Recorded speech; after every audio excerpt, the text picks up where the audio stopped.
This video walks you through how to use the timeline column in monday.com. Begin by signing in to your monday.com account.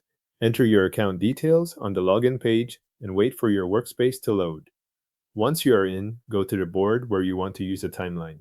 If you work with several boards, make sure you open the one that contains the items you want to schedule, since the timeline column will be added directly to that board. With the board open, look across your existing columns to the far right side.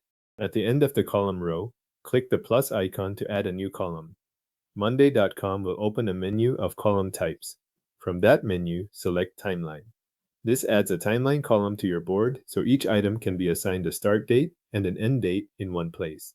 After the column appears, move to the first item you want to update. Click the empty cell in the timeline column for that row. This opens the date selector for that specific item. You are now setting the span of time for that task, project item, or record directly inside the board. Next, choose the start date and the end date. Select the beginning of the timeline first, then select the date when that item should end.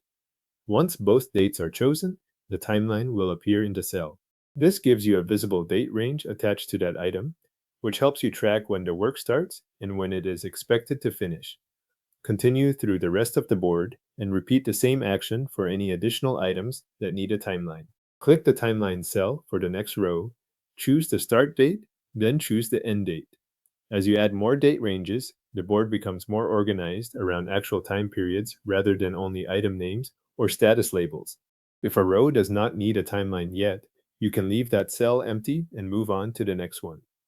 The main goal here is to apply timelines only where they are needed, so the board reflects the schedule you want to manage. Keep working down the list until every relevant item has its own start and end dates in the timeline column.